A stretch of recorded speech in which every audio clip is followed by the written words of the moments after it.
Assalamualaikum warahmatullahi wabarakatuh. Berjumpa lagi bersama saya Sidul Sawit, di mana konten ini dibentuk untuk edukasi sawit dan belajar sawit, saling sharing sawit tentang dunia perkebunan kelapa sawit. Dan hari ini Sidul akan membahas yaitu cara menentukan jarak tanam, jarak baris, dan SPH pada tanaman kelapa sawit, metode tanam mata 5 atau juga disebut segitiga sama sisi. Nah, sebelum lanjut ke videonya, jangan lupa subscribe dan like dan komen pada video berikut. Baik, untuk mempersingkat waktu, Sidul Sawit akan menjelaskan cara menentukan jarak tanam, jarak baris, dan SPH pada tanaman kelapa sawit. Nah, rumus yang harus perlu diingat untuk menentukan SPH yaitu di mana 10.000 meter persegi yaitu luasan untuk 1 hektar dibagi dengan sin 60 dan jarak tanam dipangkat 2. Nah, jika hanya diketahui jarak tanam, jarak baris dapat dihitung dengan rumus jarak baris sama dengan jarak tanam dikali dengan sin 60. Nah, jika hanya diketahui SPH atau stand per hektar, maka jarak tanam dapat dihitung dengan rumus jarak tanam akar 10.000 meter persegi dibagi SPH dikali sin 60. Nah, berikutnya adalah ada sebuah contoh kasus, yaitu contoh kasus 1 yang Sidul buat, yaitu jika Pak Wahyu memiliki lahan seluas 1 hektar. Jika ingin menanam kelapa sawit sebanyak 143 pokok, maka berapa jarak tanam dan jarak barisnya? Nah, untuk jawaban cepat yaitu kita yang pertama itu mencari jarak tanam. Nah, di mana diketahui lahan Pak Wahyu yaitu seluas 1 hektar atau 10.000 meter persegi. Kita menggunakan rumus jarak tanam yaitu akar 10.000 meter persegi dibagi SPH dikali sin 60. Nah, di kebun Pak Wahyu menggunakan SPH 143 pokok per hektar. Nah, berarti kita tinggal memasukkan angka 143 dikali 0,86. Nah, 0,86 itu hasil dari sin 60. Selanjutnya 143 kita kali dengan 0,86. Hasilnya 122,98. Nah, dengan menghasilkan 81,31. Nah, akar dari 81,31 yaitu 9. Nah, di mana untuk jarak tanam yang harus digunakan pada lahan kelapa sawit Pak Wahyu yaitu 9 meter. Nah, selanjutnya maka jarak tanam yang dipakai yaitu 9 meter, sehingga jarak baris dapat dicari dengan rumus jarak tanam dikali sin 60, dimana telah kita ketahui sebelumnya jarak tanamnya yaitu 9 meter.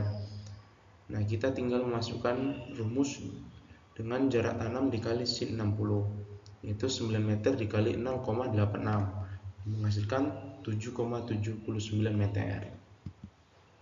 Maka jarak tanam sawit Pak Wahyu yaitu 9 meter, jarak baris sawitnya 7,79 meter dengan SPH 143 pokok per hektar. Selanjutnya kita pada contoh kasus kedua, yaitu pada kasus ini di mana Pak Jaki ingin menanam sawit di lahannya dengan luas 4 hektar dengan jarak tanam 8 meter. Maka hitunglah berapa jarak baris dan jumlah pokok yang bisa ditanam pada lahan Pak Jaki. Nah, yang kita ketahui yaitu Pak Jaki menggunakan jarak tanam 8 meter. Yang ditanya yaitu jarak baris dan SPH. Maka yang pertama kita cari yaitu jarak baris dengan menggunakan rumus jarak baris yaitu jarak tanam dikali sin 60.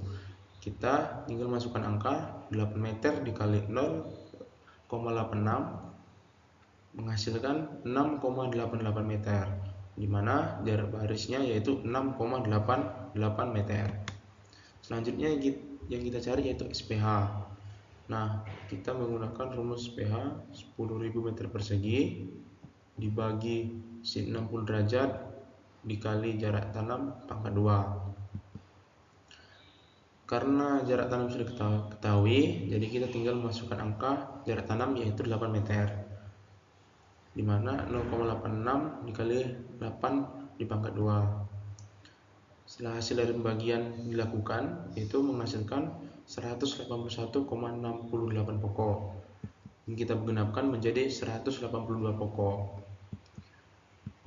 Nah, maka jarak baris sawit Pak Jaki yaitu 6,88 meter dengan SPH sawit Pak Jaki 182 pokok per hektarnya.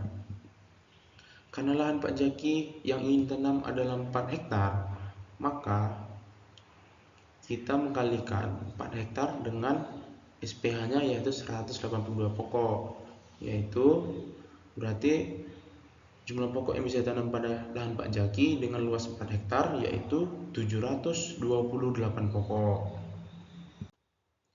Nah, halo sobat Sidul Sawit, berikut ini adalah gambar pola tanam mata 5. Nah, di mana saat ini perkebunan kelapa sawit di masyarakat ataupun di perkebunan tentunya sudah banyak menggunakan pola tanam mata 5 atau segitiga sama sisi.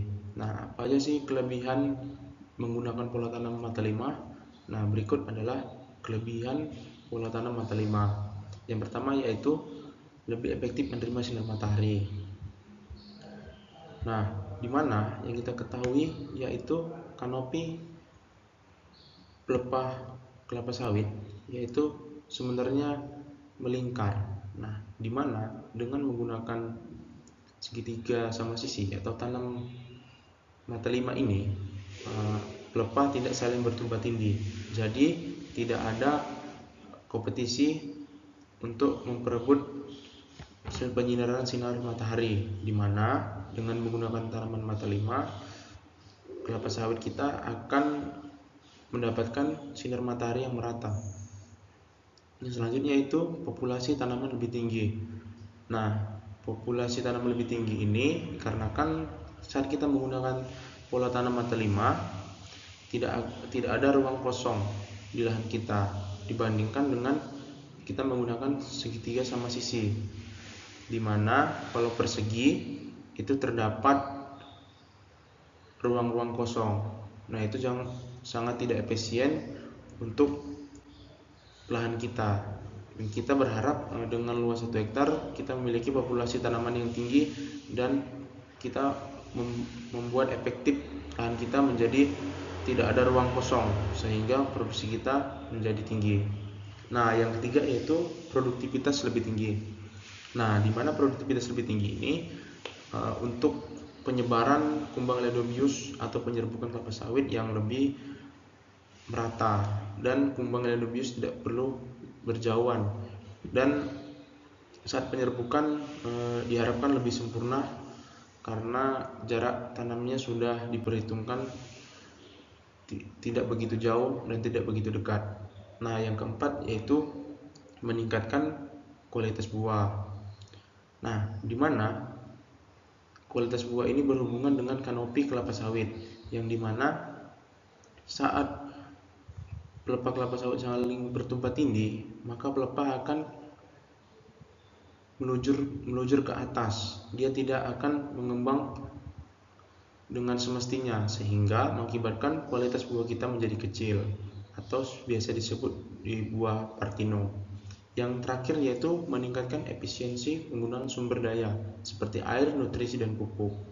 Nah, efisiensi ini adalah salah satu cara untuk kita agar semua nutrisi air dan pupuk yang telah kita aplikasikan agar terserap dengan merata oleh tanaman kelapa sawit kita sehingga tidak ada nutrisi air ataupun pupuk yang terbuang sia-sia. Nah, berikut tadi adalah penjelasan dari Sidul Sawit bagaimana menentukan jarak baris, jarak tanam, dan SPH pada tanaman kelapa sawit kita, dan sedikit penjelasan kelebihan pola tanam mata 5 atau segitiga sama sisi. Nah, selanjutnya saya akhiri. Bila ada salah saya dalam penyampaian materi, saya mohon maaf karena sidul sawit juga masih dalam tahap belajar. Mohon untuk koreksinya kepada para suhu kelapa sawit.